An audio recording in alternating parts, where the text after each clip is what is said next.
প্রথমত এই ভাইয়ার আসসালামু কথাগুলো আলাইকুম। শুনেন, তারপরে আমি কিছু যারা বলতেছি। বলেন যে বাবুর মাকে আনবেন না, শুধু তাদেরকে বলি, বাবুর বয়স যখন 7 মাস আচ্ছা, বয়স, আপনারা যারা বলেন এই বাচ্চার মাকে ফিরিয়ে নিয়ে আসার জন্য, মানলাম এই বাচ্চাটা তার মায়ের জন্য কান্নাকাটি করতেছে, তার মাকে ছাড়া সে থাকতে পারতেছে না।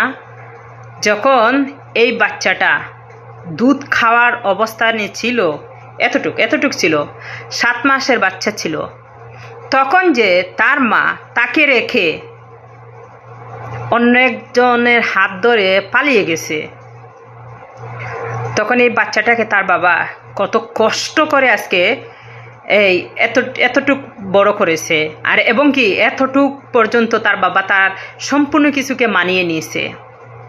এখন ওই যে কথাই আছে না, লাঙ্গের আশায় কইরা তোমার বাতারে বাত সাঙ্গে, এখন লাঙ্গে দইরা তোমারে পিটাইতেছে না, এখন বাতারে তোমারে ফালায় রাইখা চলে গেছে। এখন জামাইয়ের প্রয়োজন, এখন বাচ্চার প্রয়োজন। এতদিন ও কোথায় ছিল? এই বাচ্চাটার কান্না দিকে আমি একজন প্রবাসী, আমি একজন মা, আমারও বাচ্চা কাচ্চা কিন্তু বাংলাদেশে রেখে দূরপ্রবাসে আছি।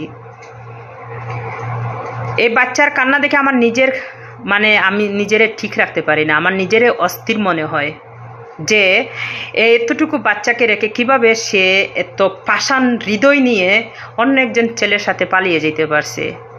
এখন হয়তো বা লাঙ্গে ওরে দেখতে পারতেছে না, লাঙ্গে এখন ওরে রাখতেছে না, এখন জামাইয়ের দরকার, এখন পোলার দরকার। এতদিন কোথায় ছিল? আমি অনুরোধ করে বলবো আপনাদের কাছে, এবং কি এই বাচ্চার বাবাকে, আপনার একটা নারী চলে গেছে, হাজারো নারী আপনার বাচ্চার মা হওয়ার জন্য অপেক্ষায় আছে। বলবো কি, এরকম নারীকে থু মেরে ফেলে দিয়ে না, হাজারটা নারী দেখে একটা নারী নিয়ে আসেন আপনার ছেলের মা করে, দেখবেন আপনার ছেলে এবং কি আপনি কতটা সুখী হইতে পারেন। আমি একজন নারী হয়ে বললাম, আপনার ছেলের এবং কি আপনার বাচ্চার কান্না দেখে হাজারো হাজারো মেয়ে এবং কি নারী চোখ দিয়ে পানি আসতেছে, আমি নিজে তার প্রুফ। আপনারা কি করে বলেন ভাই যে এই বাচ্চার মাকে আবার নিয়ে আসার জন্য? আপনারা কি করে পারেন বোন এই কথাগুলো বলতে? মানুষের ইমোশনাল নিয়ে আপনারা কখনো টাটকা মজা এবং কি কারো ইমোশনাল নিয়ে কখনো এইসব ধরনের কথা বলবেন না। এই বেচারা জানে তার বাচ্চাকে কিভাবে রাখতেছে এবং কি তার বাচ্চাকে কিভাবে লুক আফটার করতেছে, কতটা কষ্ট হইতেছে। অন্য একজনের খাওয়া জিনিস কিসের জন্য এই বেচারা আবার নিয়ে আসবে? বাচ্চার দিকে তাকিয়ে ওই নারী কিভাবে তার বাচ্চাকে রেখে অন্য একজন পুরুষের সাথে চলে যাইতে পারছে? সে তো 10 মাস 10 দিন এই বাচ্চাটাকে গর্ভধারণ করেছিল, সে তো এই বাচ্চাটাকে দুনিয়াতে এনেছিল। আজকে সেই নারীটাকে এই বাচ্চার বাবাই নিয়ে আসুক, কালকে যে আরেকটা বাচ্চা দিয়ে না হয় এই বাইয়াটার উপরে কোনো একটা প্রপার দিয়ে সে চলে যেতে পারে। এমনও আছে বাইয়ার সব কিছু নিয়ে সে ওই লাঙ্গের কাছে চলে যেতে পারে। তার দায়ভার খেয়ে নিবে? আপনারা নেবেন তো? আমার কথাতে দুজন কোনো ধরনের ভুল হয়ে থাকে অবশ্যই আমার দৃষ্টিকে দেখবেন। আমি কাউকে নিয়ে এত কথা বলি না, বুঝতে পারছেন? কিন্তু এই ভাইয়ার ভিডিওগুলো আমি প্রতিনিয়ত দেখি এবং কি আমার এই বাচ্চার কান্না দেখে আমি নিজে স্থির থাকতে পারতাছি না যে হাই রে নারী, তুই কি করলে?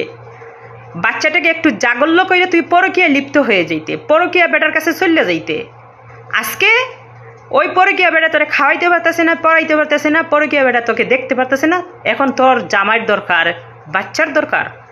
আমি বলবো আবারও, ভাইয়া ওকে লাত্তি মারিয়া ফালাইয়া দিছেন, লাত্তি মারিয়া আরও দূর ফালাইয়া দেন, ওরে দেখাইয়া দেন আপনিও পারেন বাচ্চা সামলাইতে।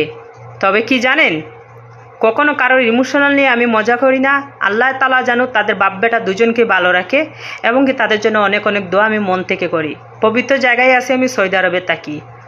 অনুরোধ রইল সবার কাছে, বাচ্চাটার কান্না দেখে সবাইরই হৃদয় গলে আর সবাইরই অন্তরে জাগে। আল্লাহ তাআলা যেন এই বাচ্চাটাকে সর্বদাই ভালো রাখেন। আল্লাহর কাছে এতটুকুই বলবো, কেননা আমি একজন মা।